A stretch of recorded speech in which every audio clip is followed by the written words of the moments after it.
put in the time, I'll get you on the path to dogfighting with the best. Hello my misguided Western friends, how do you do? Listen, comrade, today I make no joke, but want to have a serious discussion about input devices. I know, many don't want to hear it. But before you silence me with hamburgers and air conditioning, remember that I love this game very much, with all my Russian heart. This issue is not about winning with my favorite input device, but creating best possible experience that will last for many years, like communism. But don't take it from me, Chris tells it so much better.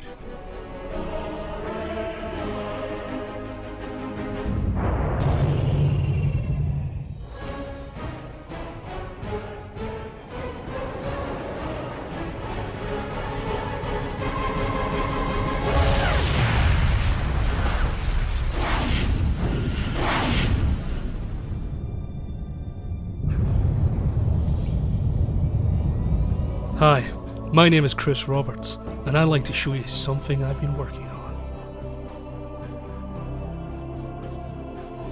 But I don't want to build any old game.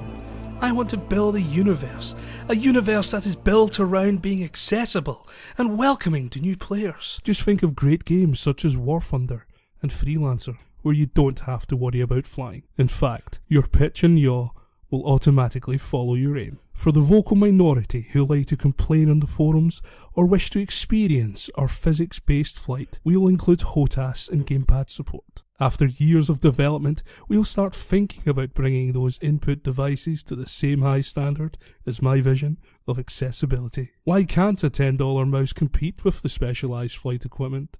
Why limit yourself? Twitch gameplay is the new tomorrow, and I'm about to bring it to space. Chris Roberts, you smooth capitalist dog. Glorious. I couldn't have written it better myself. He also talks about little boys watching Star Wars, immersion, fidelity, deep gameplay. It sounds like music and sweet beverage to our ears. And only 2 years later, he shows us this.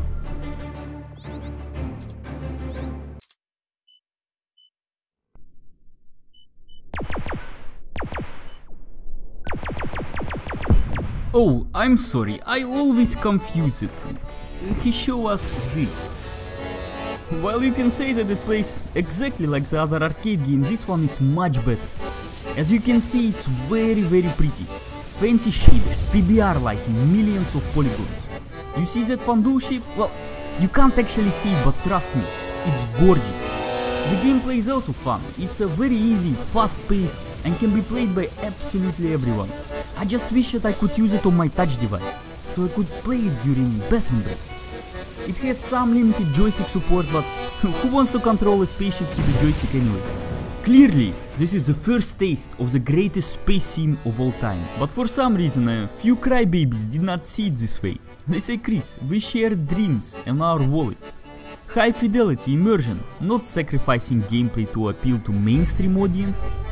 I know that it's early access, but flying a spaceship should kinda be about flying a spaceship.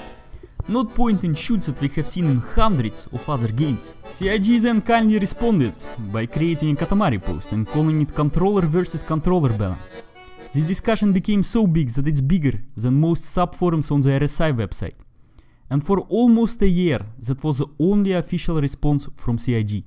Until one day, the man himself has made a statement. I can assure you that our grand-scale plans for 2020 will be delivered.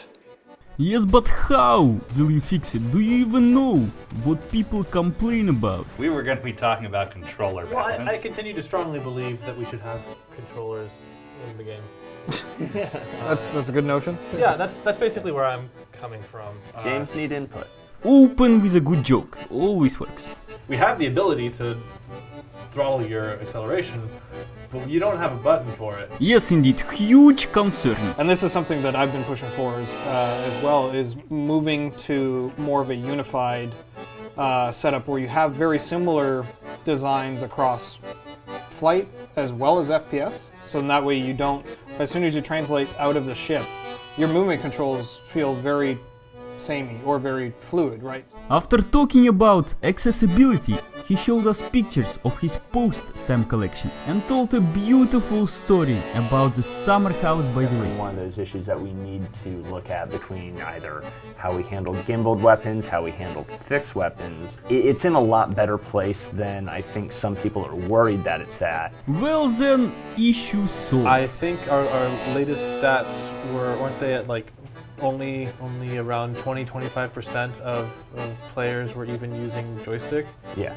Now, I've seen the polls saying that a large percentage of the community wants to play, but if they're not playing, then we don't actually have that data. Well, if no one is playing, it might be a clue. We have top men on this, so here they are. More top men, what? And maybe you say, Pepper, your small peasant mind cannot comprehend the grand vision of the gimbaled weapons.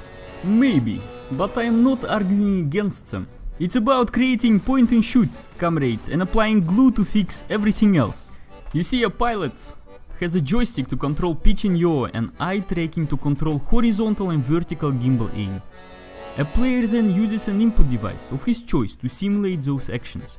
A joystick is a 2-axis device, but so is a mouse. At this very moment, that little mouse controls eye tracking, while pitch and yaw automatically follow your aim. 2-axis device emulates 4, and equivalent would be for a joystick to control pitch and yaw directly, while automatically aiming weapons. 2-axis device emulates 4. This creates accessible but very shallow gameplay that is not easily balanced. War Thunder tried it, and they have now two different servers. One is called Arcade Battles with Mouse Aid, and the other one is Simulation Battles.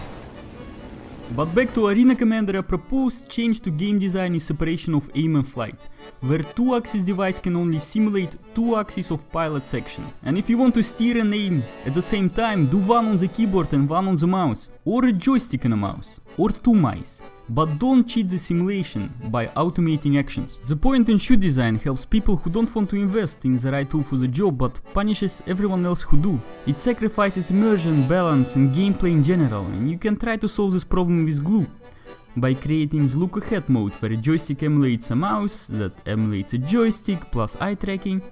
And if that's the best you can do, then I guess I'll say design team, it's okay. There is no shame in finishing last, we love you anyway. A popular critique to separation of aim and flight is that joystick plus mouse or an Oculus will become the new dominant setup that everyone uses. But that is actually not true, because unlike point to pitch, doing 2 actions at the same time is very difficult. To illustrate this, take a piece of paper and 2 pens, draw a circle with your right hand and a square with your left. Now try to do both actions at the same time. Congratulations, you are now fully immersed in HOJAM controls. Think about it, comrade, a starter ship is an Aurora or a Mustang, where you fly fixed weapons. And if you have to do one less action and have a weapon size advantage, a balance with gimbals is easily achieved. And believe it or not, I'm not trying to change your opinion. You either agree with me or you don't. But if you want to make a case about this issue, feel free to join the Katamari thread, where everyone is ignored equally and together. На здоровье, comrade. Controller agnostic, I think Chris said early on. And again, it's also not the same thing as every controller method being equal. It's everyone having their pros and cons, just like... That's right, Ben. 5 Putin to you, my friend.